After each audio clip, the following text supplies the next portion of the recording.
Current affairs with doctor GM Chaudhry YouTube TV channel पर आपकी मेज़बान कमल हाजिर खिदमत है। आप मेरा ये program today Pakistan lawyer online और लीगल हेल्प यूट्यूब चैनल पर भी देख सकते हैं। मैं मुल्की और बैनुल-अक़वामी सियासत, मुआशरत और खारजा ताल्लुकात के साथ साथ आपकी दिलचस्पी के दूसरे मौज़ूआत भी पेश करती हूँ। मेरी कोशिश होती है कि मैं इन शोबों के जाने पहचाने लोगों से आपकी मुलाकात करवाऊँ। आज के हमारे मेहमान हैं जनाब डॉक्टर GM चौधरी। डॉक्टर साहब एक जामिया शख्सियत के मालिक हैं जो जाने पहचाने सियासी, आइनी, इक़्तिसादी, मुल्की और बैनुल-अक़वामी अमूर और नेशनल सिक्योरिटी के माहिर तज्ज़िया निगार हैं। वो एक माहिर वकील हैं जो आइनी, फौजदारी, दीवानी और टैक्स के मामलात पर अबूर रखते हैं। डॉक्टर साहब 30 से ज़ायद किताबों के मुसन्निफ़ हैं जो कि मुल्की और गैर मुल्की तालीमी इदारों और यूनिवर्सिटीज़ में पढ़ी और पढ़ाई जाती हैं। इमरान खान ने इलेक्शन से पहले कहा था कि इसके पास एक बहुत अच्छी टीम मौजूद है जो मुल्क के तमाम मसाइल हल करके एक तब्दीली लाएगी। फिर वो टीम ख़ास तौर पर माशी मैदान में बुरी तरह नाकाम हो गई है और अब्दुल हफीज़ शेख जो कि पीपल्स पार्टी के आमूज़दा कार थे को पहले वज़ीर ख़जाना और फिर वज़ीर ख़जाना बना दिया गया और अब पीपल्स पार्टी के ही शौकत फ़याज़ तरीन जो कि सिल बैंक को अपने अंजाम तक पहुंचाने के बाद पहले वज़ीर ख़जाना और अब वज़ीर ख़जाना मुकर्रर कर दिया गया है। अगर खान साहब की यही स्पीड रही तो दिन दूर नहीं है जब वो जरदारी साहब के पाँव पकड़कर दरख्वास्त करेंगे कि सदर की मुलाजमत ज्वाइन कर लें, क्योंकि पीपल्स पार्टी में जरदारी साहब से ज़्यादा तजर्बाकार कोई नहीं है। पाकिस्तान में सियासत एक ऐसा खेल बनकर रह गई है, ना इसका कोई मज़हब है, ना इलाक़ात है और ना ही कोई असूल हैं। सिर्फ मतलब निकलना चाहिए और 5 साल पूरे होने चाहिए। आज हम इस मौजू पर बात करेंगे। डॉक्टर साहब, वज़ीर ख़जाना किसी भी सियासी हुकूमत का एक अहम वज़ीर होता है। अगर हुकूमत के पास अपने नज़रिए का हामी वज़ीर ही नहीं है तो ऐसी हुकूमत को आप क्या कहेंगे? यकीनन जी, आपने ये बहुत अच्छा जो नुक्ता है उसको रेज़ किया है। देखिए कि कोई भी जो सियासी हुकूमत है, पार्लियामेंट्री फॉर्म ऑफ गवर्नमेंट या even presidential form of government भी है, तो उसमें जो इम्पॉर्टेंट किस्म की डिसीजन मेकिंग मिनिस्ट्रीज़ होती हैं, वजारतें होती हैं, उनमें वजारत ख़जाना होती है जो कि मुल्क के माली अमूर को डील करती है, और फिर दूसरे नंबर पे जो बहुत ही अहम वजारत होती है वो वजारत दाखिला होती है जो कि लॉ एंड ऑर्डर के मसाइल को डील करती है। फिर उसके बाद जो वजारत आती है वो वजारत कानून है जो कि मुल्क का अदालती निज़ाम जो है और कानून साजी को डील करती है।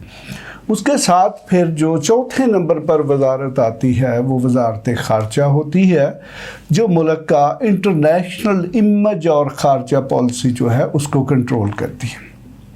तो देखें, ये बाकी तीनों जो हैं वो वजारत ख़जाना पर डिपेंडेंट है।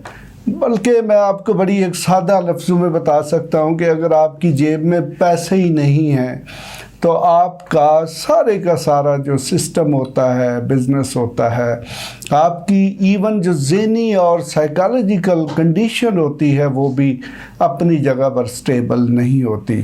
बल्कि देखें कि एक पंजाबी का मुहावरा है कि जिसके घर में दाने उदे कमले भी सियाने। मकसद ये है कि अगर किसी मुल्क की फ़ाइनेंशियल कंडीशन, किसी ख़ानदान की, किसी कबीले की, किसी इदारे की मुआशी हालत ठीक है तो फिर उसके बाकी सारे मामलात जो हैं वो ठीक हो जाते हैं। तो यकीनन जैसा कि आपने पॉइंट आउट किया है, खान साहब हुकूमत बनने से पहले अवाम को बड़ी शिद्दत के साथ ये यकीन दिला रहे थे कि मेरे पास एक बहुत अच्छी इकनॉमिक टीम है, फ़ाइनेंशियल टीम है जो कि मुल्क के जितने भी मुआशी मसाइल हैं उनको तय कर देगी, और ये ख़ास तौर पर कहा जी कि हम फौरी तौर पर जो है वो कर्ज़ों से निजात हासिल कर लेंगे। बल्कि ये भी कहा जी कि IMF के पास जाने से बेहतर तो है कि मैं ख़ुदकुशी कर लूँ। अब सूरत हाल ये है कि governor state bank of Pakistan जो मुल्क की फ़िस्कल और मॉनेटरी पॉलिसी को कंट्रोल करता है वो IMF का है। हफीज़ शेख جن کو لایا گیا وہ بھی IMF کے نمائندے سمجھے جاتے ہیں، اور اب جو شوکت ترین صاحب کو لایا گیا ہے یہ بھی تقریباً IMF کی ہی نمائندگی کرتے ہیں، بڑے اچھے تعلقات یہ IMF کے ساتھ انجوائے کرتے ہیں۔ تو دیکھیں کہ اب سوال یہ پیدا ہوتا ہے کہ عبدالحفیظ شیخ پاکستان پیپلز پارٹی کے تھے، شوکت ترین بھی پاکستان پیپلز پارٹی کے وزیر خزانہ رہے ہیں، اور زرداری صاحب کے ساتھ ان کے بڑے گہرے مراسم ہیں۔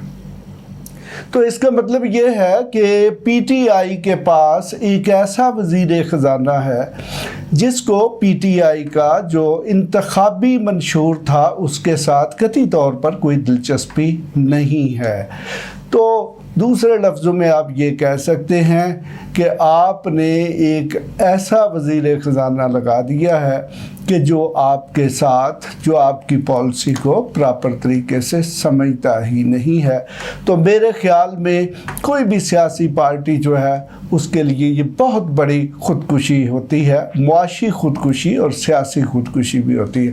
میں آپ کو مزید واضح کر سکتا ہوں کہ جب 1946 میں انڈیا، جو برٹش انڈیا تھا، اس میں کیبنٹ بنی تو نہرو صاحب بہت چالاک، نہرو اور گاندھی صاحب بہت چالاک لیڈر سمجھے جاتے تھے، بہت شروڈ قسم کا سیاستدان جانا جاتا تھا، لیکن مجموعی طور پر ویسے تو ہندو جو ہے وہ پیسے کے معاملے میں بہت تیز ہوتا ہے، لیکن جب حکومت سازی کا معاملہ آیا تو انہوں نے باقی ساری جو امپورٹنٹ وزارتیں تھیں وہ لے لی، لیکن وزارت خزانہ جو ہے اس کو چھوڑ دیا، جو کہ بعد میں پاکستان اس وقت کی آل انڈیا مسلم لیگ جو ہے اس کے حصے میں آئی، اور اس کا نتیجہ یہ نکلا کہ جب جو بھی پرپوزل جو ہیں وہ کانگریس کی وزارتوں سے وزارت خزانہ کے پاس فنڈز کے لیے جاتی تو وہ ساری کی ساری جو پرپوزلز تھیں وہ ریجیکٹ کر دی جاتی۔ تو نتیجہ کیا نکلا کہ جسٹ 1 سال کے اندر اندر کانگریس اس نتیجے پر پہنچ گئی کہ اب اس سب کانٹیننٹ کو تقسیم ہونا ہے اور ہندو اور مسلمان اکٹھے نہیں رہ سکتے۔ لیکن عمران خان صاحب کا تاریخ کا جو علم ہے وہ بہت کمزور ہے، اور یقیناً یہی وجہ ہے کہ وہ اپنے کسی بندے پر ٹرسٹ کرنے کی بجائے زرداری صاحب کے جو ازمودہ کار لوگ ہیں ان کو لا رہے ہیں، اور لیکن ان سے کبھی انہوں نے یہ سوال نہیں پوچھا کہ جناب آپ نے پیپلز پارٹی کے دور میں کون سا معاشی انقلاب برپا کر دیا تھا جو اب آپ کریں گے۔ ڈاکٹر صاحب، شوکت ترین کی پیپلز پارٹی کے وزیر خزانہ کے طور پر کیا کارکردگی تھی اور اب وہ کیا معاشی انقلاب برپا کریں گے؟ دیکھیں، میں آپ کو اس کا انڈیکیشن دے چکا ہوں جی، اس وقت بھی انہوں نے کوئی انقلاب برپا نہیں کیا تھا، کوئی معاشی بہتری نہیں کی تھی۔ اگر کی ہوتی تو یقیناً پیپلز پارٹی آج بھی برسر اقتدار ہوتی، اور خاص طور پہ 13 میں بھی برسر اقتدار ہوتی۔ دیکھیں کہ کوئی بھی سیاسی پارٹی انتخابات میں اس وقت فیل ہوتی ہے جب اس کی معاشی پالیسیاں فیل ہو جاتی ہیں۔ دیکھیں کہ معاشی پالیسیاں ایسی ہوتی ہیں جن پر عوام کمپرومائز نہیں کرتے۔ اگر ایک شخص کے پاس کھانے کے لیے نہیں ہے تو وہ سیاسی پارٹی چاہے وہ کتنی بھی اچھے اس کے آئیڈیلز ہوں، نظریات ہوں، اس کے زندہ باد کے نعرے نہیں لگا سکتے۔ صرف عوام اسی پارٹی کے زندہ باد کے نعرے لگائیں گے جو ان کے معاشی حالات پر توجہ دے گی۔ ڈاکٹر صاحب، پیپلز پارٹی کی معاشی ٹیم کے بعد کیا جناب عمران خان زرداری صاحب کی سیاسی مہارت سے فائدہ اٹھانے کے لیے ان کو صدر بنائیں گے؟ یہ آپ نے جی بڑی دلچسپ بات کی ہے۔ یقیناً میرے خیال میں اب جو ٹرینڈ جا رہا ہے کہ پہلے عبدالحفیظ شیخ کو آزمایا گیا ہے، اس کے بعد اب شوکت ترین صاحب ہیں۔